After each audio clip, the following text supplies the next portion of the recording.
Hey everyone, welcome back to the channel. Today I'm going to be starting a bit of a discussion about the current state of DMRs in Tarkov and what I think is working and what I think isn't working with them.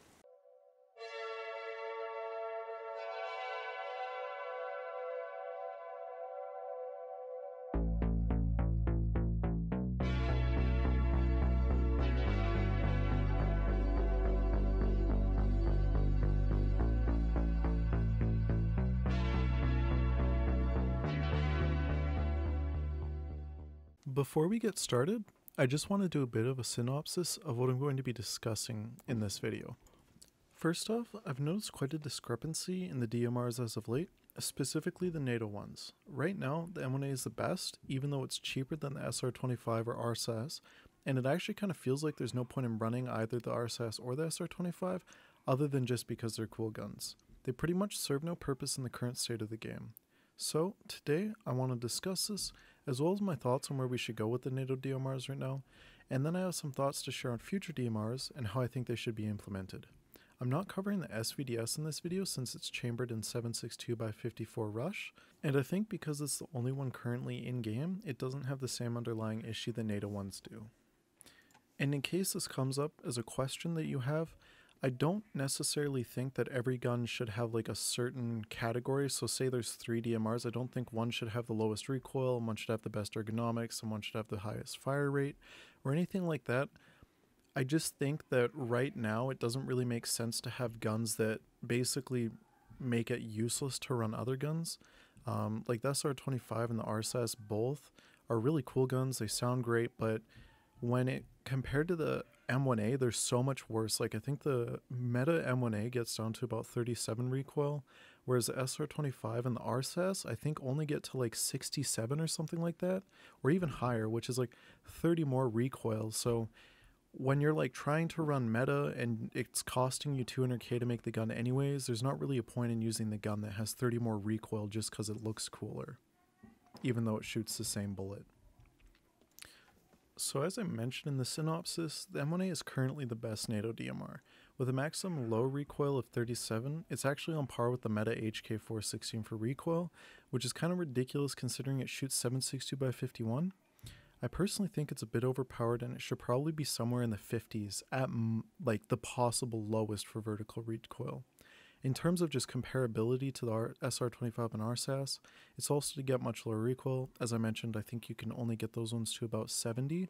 And in terms, and you're not sacrificing ergonomics for this either. Like the SR25 and the RSASS don't get higher ergonomics than the M1A does.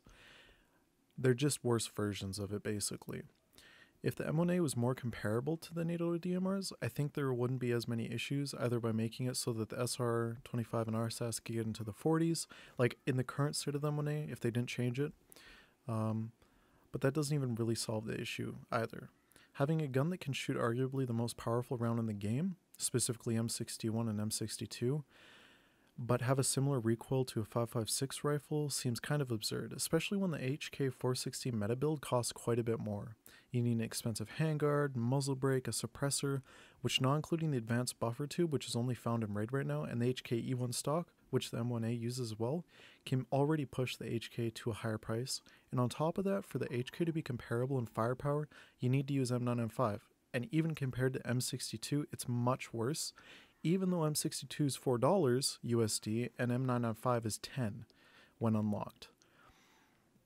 With this in mind, let's discuss the other DMRs and what I kind of think their current uses are, if at all they have a use. So currently, the SR25 and RSASS are just basically trophy items. The M1A makes them almost useless because it's better at everything they can do, recoil and ergo while shooting the exact same bullet, and their accuracy is pretty similar. They do look cooler in my opinion, but that doesn't really matter when you're going to care about what's going to put you through a raid dead or alive. When it comes to picking a gun that's going to kill stuff, you're either going to use the M1A, MDR 7.62, or FAL right now, because M1A has the lowest recoil and the MDR and FAL have full auto capabilities, while still having lower recoil than the RSASS and SR25. The MDR is higher, but it has around 80 ergonomics, which is almost impossible to reach with the SR25 or RSASS right now, so just keep that in mind. As it stands, the other two DMRs need to be in similar in stats, with possibly one of the guns being ergo-oriented with more recoil, one that's a bit of both, with good ergo and recoil but not the best of either, and then finally one that has worse ergonomics but the maximum possible vertical recoil. I think for these guns, realistically, the lowest they should get down to is around 54-55 vertical recoil with say 40 to 45 ergonomics. Then the hybrid gun stat would be around 62 to 64 recoil, so pretty close, and have about 50 to 55 ergonomics. And then finally, the ergonomic gun could be around 60 to 70 ergonomics and have about 67 to 70 recoil. I think that having builds somewhat close but still having a distinct winner, loser, and compromise for either stat would be good, considering most people that want the lowest recoil don't really need the high ergo, and people who prefer high ergo generally don't need the lower recoil because they're using a gun more like a sniper DMR, and then there's a bit of both for those who like to play with either or. With this, it would mean that all of the guns would have a use again, but this isn't the only way that could make it happen too. I think that BSG currently plans to add more AR-10 mods, and with this, they could add more mods for the SR25 and RSASS that will give them similar stats to the M1A, and basically make it so that they're more like the 5.56 rifles in terms of ability, where the M4A1 and the HK are pretty close for recoil and ergo, and the MDR is a little behind but has really good ergonomics. I personally would prefer to see this done as would mean that you can use whichever gun you preferred and get similar stats, or similar results in terms of playability compared to the M1A and RSASS, say if you're using the SR25. But overall, I think something needs to be done soon, and these are two ways I can think of BSG realistically tackling the issue without too many changes. This is also Future Orin, and BSG has just done the Talking Tarkov podcast, and the SR25 that they were showing actually looked like it had a couple more mods, specifically had a new handguard, so it actually looks like we're going to be getting some new AR-10 mods this this next patch, 12.8, so it's actually possible that we could see the SR25 and even possibly the RSASS coming down in some recoil to get a little closer to the M1A. I don't know anything concrete yet, we'll just have to wait till 12.8 comes out and then I can talk about it a bit more. Now, I have some thoughts on future DMRs. I know that there is going to be a 338 Lapua DMR planned by the name of Mjolnir, I think. It's a Mk18 or something like that.